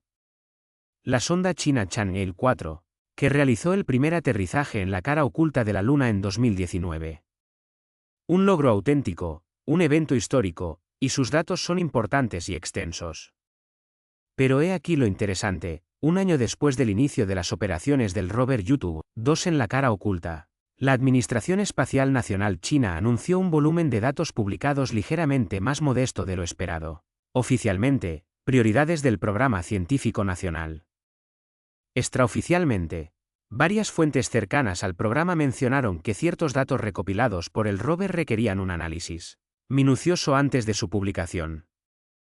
El análisis continúa hasta el día de hoy. ¿Qué encontró allí el YouTube 2 en la cara oculta de la Luna? Oficialmente, interesantes muestras geológicas, datos valiosos sobre la estructura del suelo, información importante sobre el viento solar. Todo eso es cierto, todo eso se publicó. ¿Pero es todo? No lo sé. Nadie fuera de los gabinetes correspondientes lo sabe. Pero la pregunta queda en el aire, y aquí es necesario hacer una advertencia importante. Porque no quiero que esta historia se convierta en una mera teoría de conspiración. No quiero, porque la conspiración es una simplificación. Es una narrativa conveniente que reemplaza una realidad compleja, perturbadora e incierta por una fórmula simple, ellos lo ocultan, y luego se inserta cualquier cosa. Es una forma de obtener certeza donde no la hay. Es una forma de aliviar la ansiedad. Pero la ansiedad no se puede aliviar, al menos no en este caso, porque lo sucedido con la tripulación de Artemis II, independientemente de su interpretación, no es una cuestión que tenga una respuesta sencilla. No es una conspiración que se pueda desvelar. No es un secreto que se pueda revelar. Es algo de una naturaleza fundamentalmente distinta. Es un encuentro con los límites de la comprensión humana. Y eso, quizás, es lo más honesto que se puede decir sobre esos 6 minutos más allá de la Luna. No sabemos qué fue. No sabemos qué significa. No sabemos si se repetirá. No sabemos cómo reaccionar, ni como organización, ni como civilización, ni como especie biológica. Eso asusta. Asusta de verdad, mucho más que los hombrecillos verdes de la cultura popular. Porque los hombrecillos verdes son una imagen conveniente detrás de la cual se esconde un miedo real y profundo. Y ese miedo real no desaparece por el hecho de darle una forma cómica. El miedo real es el miedo a no ser los dueños de nuestra casa, a que la casa sea considerablemente más grande de lo que pensábamos, a que en la casa haya habitaciones que no conocíamos, y en esas habitaciones alguien o algo vive. Eso es lo que no puedo quitarme de la cabeza al pensar en esta historia, que lo que la tripulación de Artemis II experimentó en esos 6 minutos, según todas las descripciones disponibles, no fue aterrador. Perturbador, sí, desorientador, sin duda, pero no aterrador en el sentido de amenaza, de agresión. ¿De hostilidad? Los recuerdos que experimentaron eran de seres queridos, de lugares asociados con el calor y la seguridad. ¿Eran buenos recuerdos? Eran los mejores recuerdos. ¿Qué significa eso? Quizás nada. Quizás la elección de buenos recuerdos fue casual o estuvo determinada por el hecho de que precisamente tales Recuerdos son los más fácilmente evocables en ciertos estados de actividad cerebral. Quizás no hubo intención, pero quizás, y esto lo admito como hipótesis de trabajo, y no más, quizás sí hubo intención. Quizás ese algo que creó esos 6 minutos sabía lo suficiente sobre la psicología humana como para comprender que mostrar algo amenazador sería contraproducente, que un primate asustado huye o ataca, que un humano asustado se cierra, lo niega, lo reprime, que si quiere ser escuchado, es mejor hablar el idioma del amor y no el del miedo. Esta es una interpretación, y la marco precisamente así, como interpretación, no como hecho. Pero es una interpretación que, al parecer, comparte al menos uno de los 4 astronautas, Jeremy Hansen, quien en sus escasas declaraciones públicas al respecto, indirectas, nunca directas, habla invariablemente de un contacto con algo que, por alguna razón, quiso ayudarle. ¿Ayudar? ¿A qué? ¿Por qué? ¿Cómo? Estas preguntas quedan sin respuesta. Pero existen. Son reales. Y el hecho de que existan, que 4 adultos inteligentes y escépticos profesionales no puedan describir su experiencia de otra manera que no sea a través de la categoría de encuentro con algo, eso en sí mismo dice algo importante. Ahora deseo abordar un asunto que, aunque marginal al relato principal, creo que ilumina la totalidad de esta historia con una perspectiva más amplia. Me refiero a las experiencias de los astronautas del programa Apolo una vez concluidas sus misiones.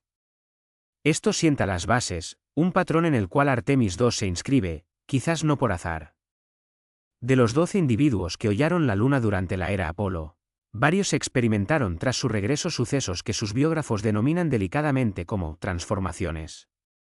Edgar Mitchell, el 6º hombre en pisar el suelo lunar, durante su viaje de vuelta a la Tierra, relató un evento que él mismo describió como un despertar místico.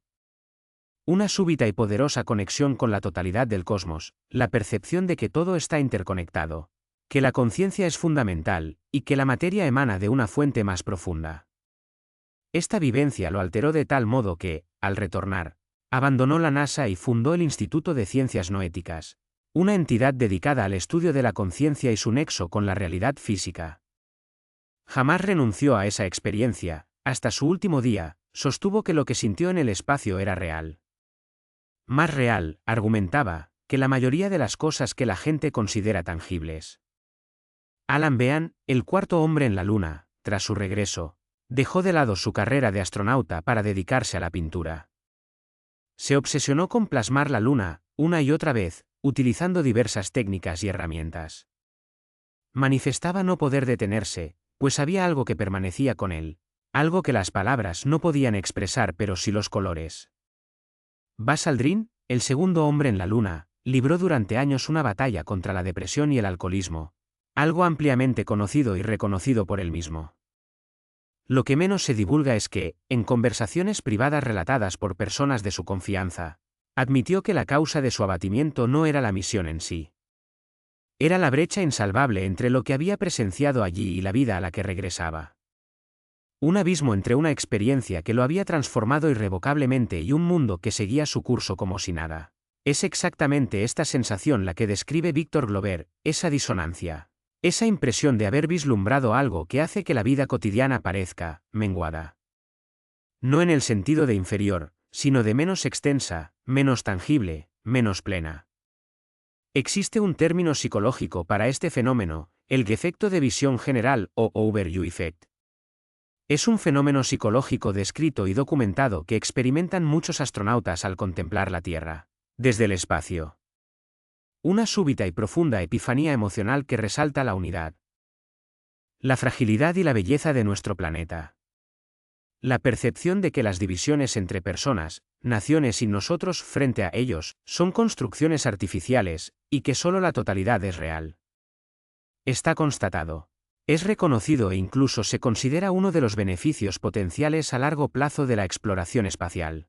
Los individuos que regresan con el efecto de visión general tienden a ser más pacíficos, más conscientes de los problemas medioambientales y más colaborativos en sus interacciones. Sin embargo, el efecto de visión general es una cosa, y lo que experimentaron los tripulantes de Artemis II es algo distinto. Algo que carece de nombre, algo que trasciende el efecto de visión general, del mismo modo que un trueno se eleva por encima de un tímido retumbar. Algo para lo que aún debemos hallar el lenguaje.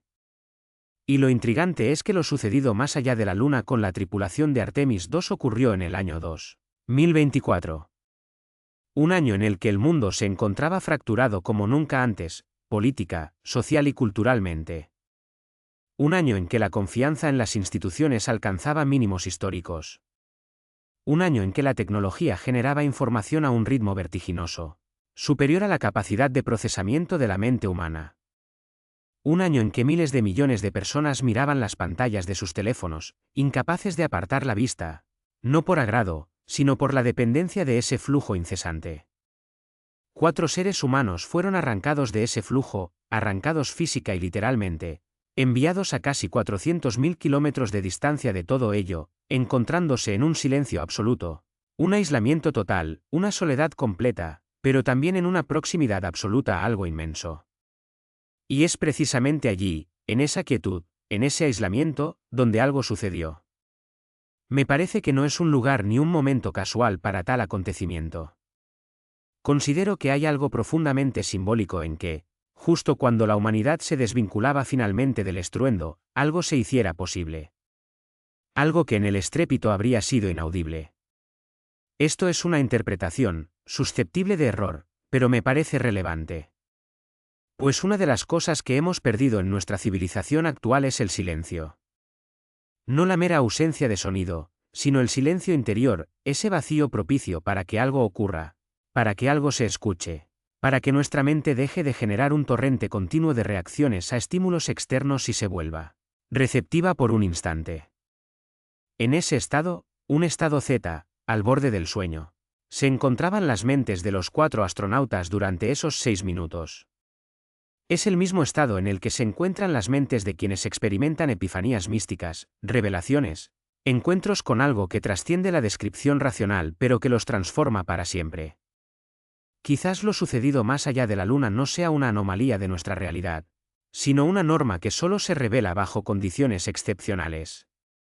Cuando se eliminan todas las interferencias, cuando un individuo se sitúa lo suficientemente lejos de todo lo que considera normal y lo suficientemente cerca de algo distinto. ¿De qué? Esa es la pregunta a la que cada uno dará una respuesta diferente. Las personas religiosas dirán, a Dios.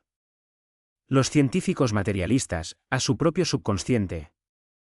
Los físicos teóricos de la mecánica cuántica y la teoría de campos, a aspectos fundamentales de la realidad que normalmente se ocultan tras la visión clásica del mundo. Los defensores de la hipótesis de inteligencias extraterrestres, a lo que siempre ha estado presente, pero que requiere condiciones especiales para el contacto. Ninguna de estas respuestas es completa, ninguna es suficiente. Todas apuntan a algo real, y todas omiten algo importante. Es natural, es honesto. Es donde nos encontramos como especie. Al borde de la comprensión de algo colosal, intentando asimilarlo a través de herramientas inadecuadas. Pero volvamos a la cronología, porque señalé que la historia no concluye con esos 6 minutos, y es cierto. Hay un elemento más que debo compartir. Aproximadamente 8 meses después de la conclusión de Artemis II. Uno de los 4 astronautas, cuyo nombre prefiero omitir por respeto a su privacidad, pues no ha autorizado la divulgación pública de esta información, confidenció en una conversación privada a una persona de su confianza algo que esta última recordó de forma literal y que, eventualmente, llegó a oídos de varias personas dedicadas al seguimiento de este tipo de relatos. Dijo, sé que solo nos mostraron una fracción, una pequeña parte, como si hubieran abierto una rendija de 2 centímetros para que pudiéramos atisbar la luz que hay detrás. Pero no para que entráramos. Aún no. Aún no estamos preparados para entrar. No es una amenaza, no es una advertencia en el sentido convencional. Es un diagnóstico. Un diagnóstico de alguien o algo que nos observa con suficiente tiempo y detenimiento para comprender. Aún es pronto, aún necesitamos aprender algo más, comprender algo más, evolucionar en alguna dirección que el astronauta desconocía o no compartió. Pero la propia sensación, la percepción de que existe un umbral que la humanidad como especie aún no ha cruzado, estaba presente. Y según sus palabras, esta sensación no surgió de su propia interpretación de lo sucedido, sino como algo transmitido directamente, parte de esa misma experiencia de 6 minutos. El umbral, la entrada ante la que nos encontramos, la puerta entreabierta 1 centímetro, es una metáfora. Pero tras toda metáfora yace la realidad que intenta expresar. Y la realidad aquí podría ser que lo ocurrido en esos 6 minutos más allá de la luna no fue casual, sino intencionado, un primer paso hacia algo que apenas está comenzando. El programa Artemis continúa. Artemis 3 será una misión de alunizaje. En el proceso de preparación, las personas volverán a viajar allí, volverán a estar más allá de la luna, volverán a atravesar el bloqueo de radio, volverán a estar solas, absolutamente solas, en el silencio de la cara oculta. Lo que sucederá entonces, nadie lo sabe, pero algo sucederá. De eso estoy seguro. No porque se deduzca lógicamente de los datos disponibles, sino porque posee una lógica interna. Si lo que ocurrió con la tripulación de Artemis II fue intencionado, y contemplo esta posibilidad como hipótesis de trabajo, entonces esa intención tuvo una continuación. Algo ha comenzado, y lo que ha comenzado, prosigue. Puede ser una interpretación presuntuosa, una proyección de nuestra necesidad humana de narrativa sobre un fenómeno carente de ella. Quizás, pero también podría ser algo más, algo real, algo que solo empezaremos a comprender cuando volvamos allí, cuando nos encontremos de nuevo en silencio, cuando nos alejemos lo suficiente de todo nuestro ruido para poder escuchar algo. Ahora quiero hablar de lo que toda esta historia significa para nosotros, para quienes no hemos estado en el espacio, quienes nunca hemos visto la Luna a 100 kilómetros de distancia, quienes leemos sobre ello desde la Tierra. Porque es fácil desecharlo como no es mi historia, como algo que le sucedió a otro, en un lugar lejano, en circunstancias que no me conciernen. Pero eso es un error, porque lo que le ocurrió a la tripulación de Artemis II nos concierne a todos, literalmente a cada ser humano de este planeta.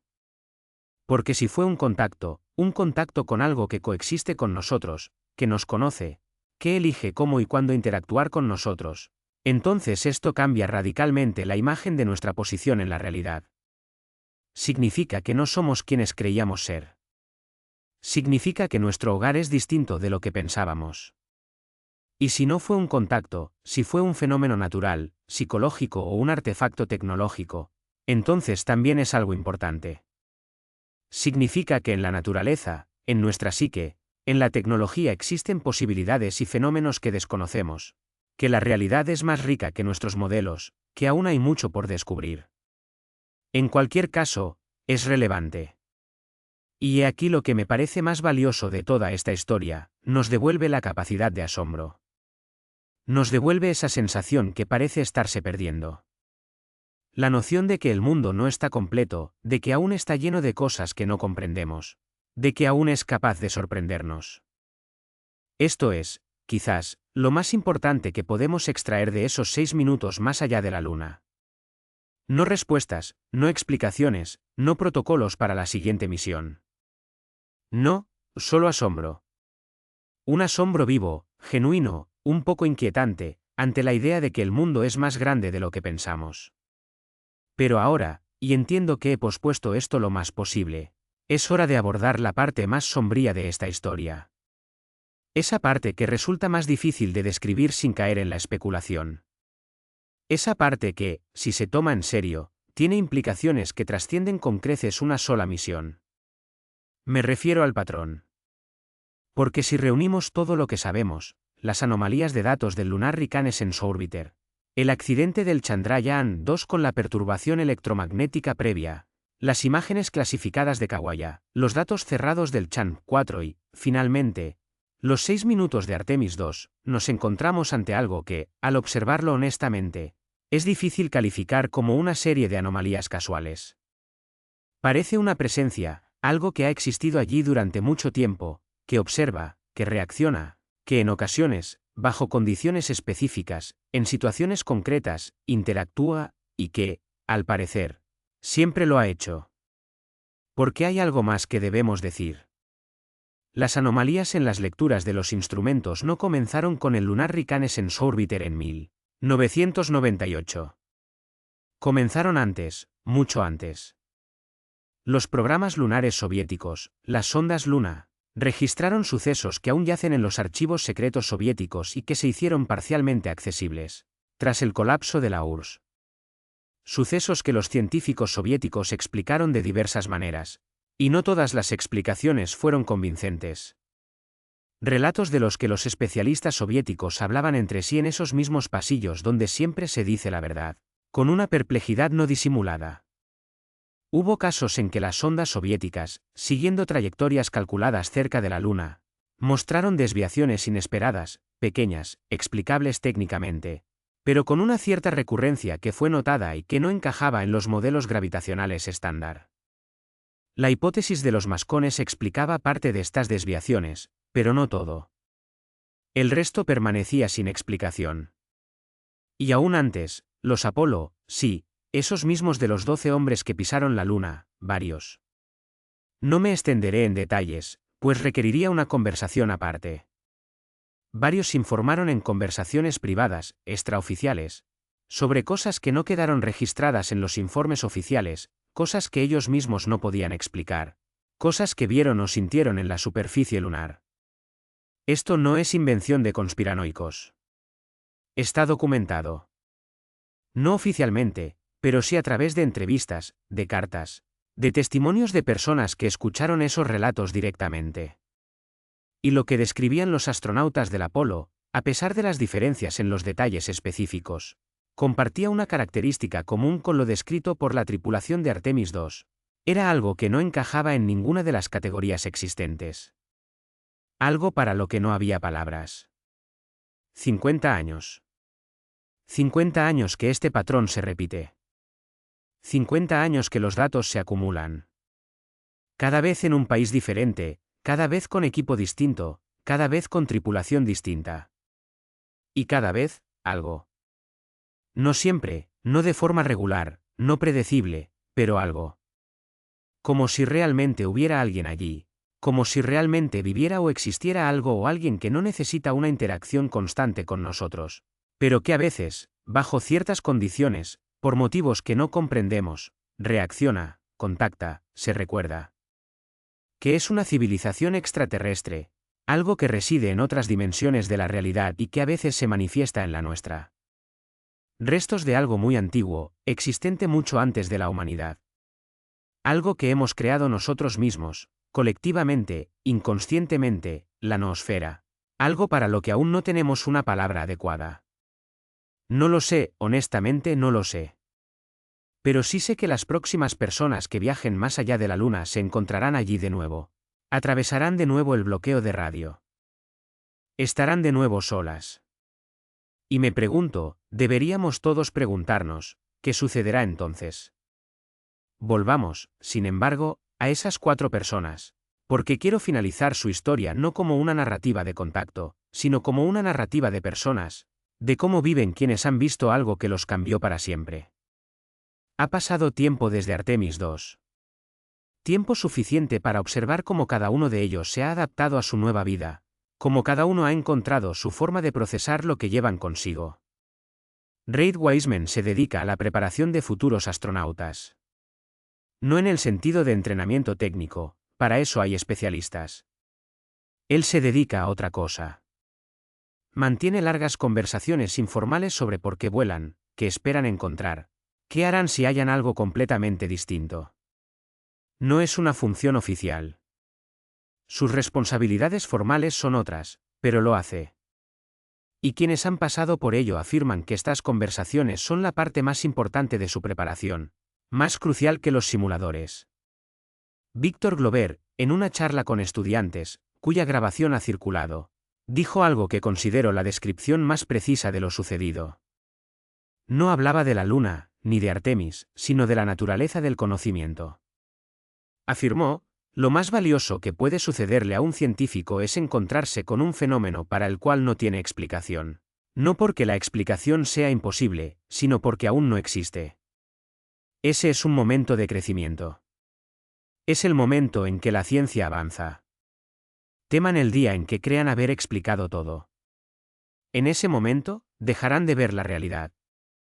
Christina Koch, según los informes, está trabajando en su segundo libro. Ya no es una obra filosófica. Según quienes conocen su contenido, es un intento de crear un lenguaje, un nuevo lenguaje. Un lenguaje para describir experiencias que trascienden las categorías existentes. No poético, sino riguroso, no místico, sino funcional. Un lenguaje con el que las personas que han vivido experiencias similares puedan comunicarse entre sí y ser comprendidas. Es un proyecto de gran envergadura, mucho más importante de lo que parece. Porque uno de los problemas fundamentales de lo sucedido más allá de la Luna es precisamente el problema del lenguaje. Lo que experimentaron los 4 astronautas carece de una descripción adecuada en el lenguaje científico, religioso o artístico. Y este silencio forzado, la ausencia de palabras, es una de las razones por las cuales esta historia ha permanecido tan tiempo contenida. ¿Por qué no pudieron hablar de ella públicamente? Si hubieran tenido un lenguaje, habrían hablado. Quizás. Jeremy Hansen escribió una carta abierta, breve, publicada en una pequeña publicación canadiense especializada en ensayos filosóficos y científicos. La carta trataba sobre el futuro, sobre lo que espera a la humanidad cuando realmente nos adentremos en el cosmos. Escribió: creo que el mayor descubrimiento que nos espera allí no será un planeta con vida, ni una nave extraterrestre, ni recursos que cambien la economía. El mayor descubrimiento será el descubrimiento de nosotros mismos, de quiénes somos cuando no hay ningún punto de referencia terrenal, de lo que queda de un ser humano cuando le quitas todo aquello con lo que se ha rodeado. Creo que este descubrimiento nos transformará por completo, y creo que estaremos listos para ese cambio, o nos prepararemos para él. Lo escribió en inglés, con palabras sencillas, sin insinuaciones de lo ocurrido más allá de la Luna, sin mencionar a Artemis, sin detalles concretos. Pero lo he leído varias veces, y cada vez me parece que detrás de cada palabra, especialmente de la última frase, se esconde lo que él vio, lo que le fue mostrado, lo que lo cambió para siempre. Creo que estaremos listos para ese cambio, o nos prepararemos para él. O nos prepararemos para él. Quizás ese sea el mensaje. No hemos visto extraterrestres. No hay una base en la Luna. El gobierno no oculta la verdad. No, algo mucho más importante y mucho más difícil de asimilar. Quizás el mensaje sea: aún no están listos, pero lo estarán. Y entonces se podrá decir: es consuelo o sentencia, o ambas cosas simultáneamente. ¿En esa mezcla inseparable en la que suelen existir las verdades más importantes? No lo sé, pero lo pienso. Lo pienso cuando miro la Luna por la noche, cuando la veo en el cielo sobre la ciudad, redonda, blanca, aparentemente ordinaria, cuando pienso que siempre ha estado ahí, que estuvo allí cuando nuestros ancestros la pintaban en las paredes de las cuevas, cuando los astrónomos egipcios calculaban los ciclos lunares, cuando los primeros telescopios la apuntaron y vieron montañas y cráteres, cuando el primer hombre la pisó y pronunció las palabras que todos recuerdan, siempre estuvo ahí. Y si realmente hay algo allí, algo que observó todo eso, entonces también ha estado siempre aquí. Observando, esperando, quizás anhelando. Anhelando que en algún momento nos acercáramos lo suficiente y estuviéramos lo suficientemente en silencio por dentro para escuchar. En el año 2024, la tripulación de Artemis II se acercó lo suficiente. Se silenció lo suficiente durante 6 minutos, y algo respondió. ¿Qué exactamente? Quizás lo sepamos. Ni pronto, ni rápido, ni de forma unánime, porque la comprensión de este tipo nunca llega deprisa ni a todos a la vez. Pero algo sucedió, algo real, algo que cambió a 4 personas de la manera en que solo lo hace un encuentro con lo auténtico. Y ahora estas 4 personas viven en la Tierra entre nosotros, caminan por las mismas calles, respiran el mismo aire, miran el mismo cielo. Solo que lo miran de forma diferente.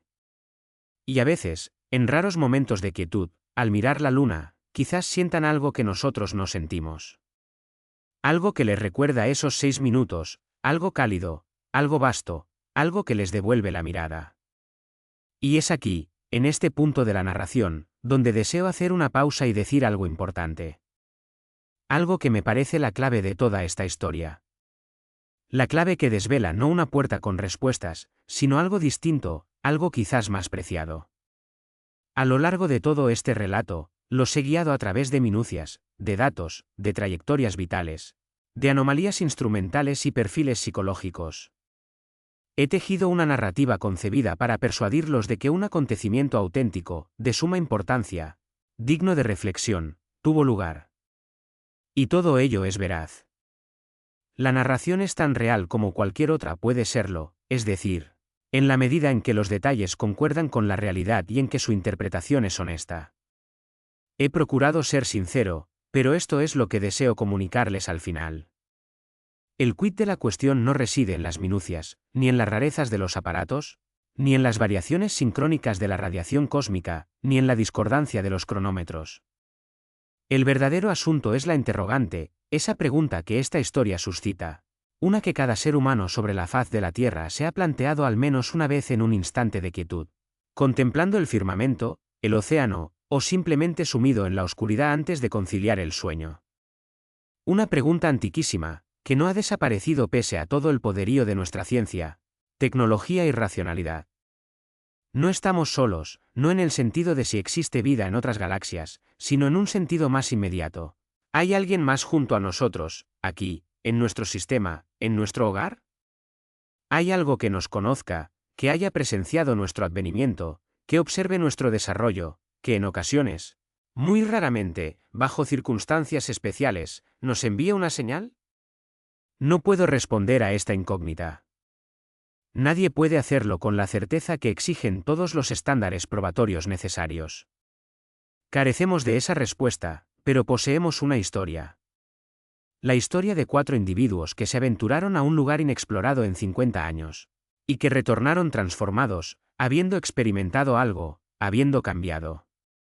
Cada uno a su manera, pero todos en una misma dirección, hacia una mayor comprensión de lo que verdaderamente importa, hacia una sensación acrecentada de conexión, hacia una mayor humildad ante la vastedad de la realidad. Quizás ahí radique el valor de este relato. No en lo que aconteció, sino en cómo los afectó y en cómo nos afecta a quienes lo escuchamos, lo meditamos. Sentimos en él algo que resuena, algo que vibra, algo que reconocemos.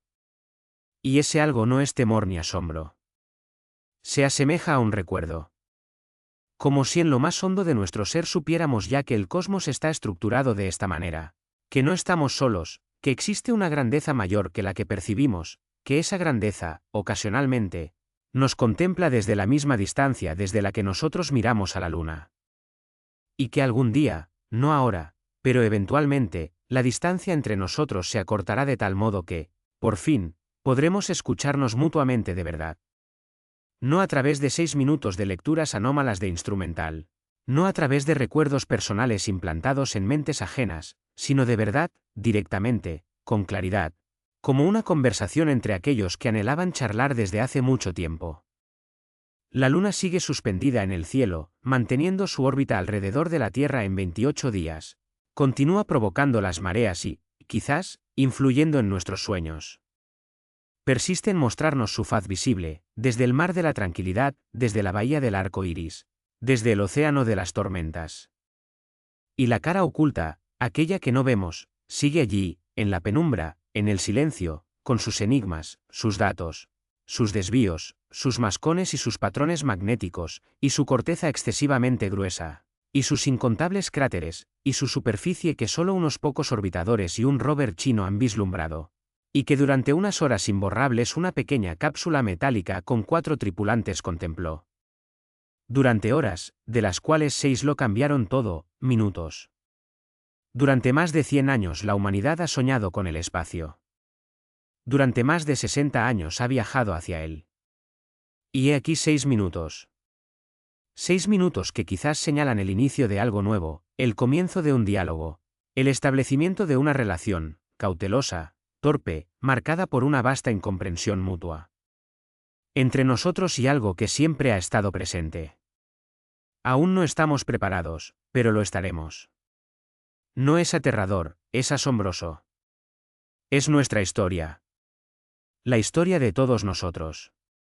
Una historia que apenas comienza. Y el próximo capítulo se escribirá cuando la siguiente tripulación cruce la zona de sombra radioeléctrica, Cuando las próximas personas se encuentren solas en el silencio absoluto de la cara oculta de la luna. Este capítulo aún no está redactado, pero se redactará. Y quizás sea aquel en el que, finalmente, hallemos la respuesta. No a la pregunta de qué fue, sino a la de quiénes somos. A la más fundamental de las preguntas.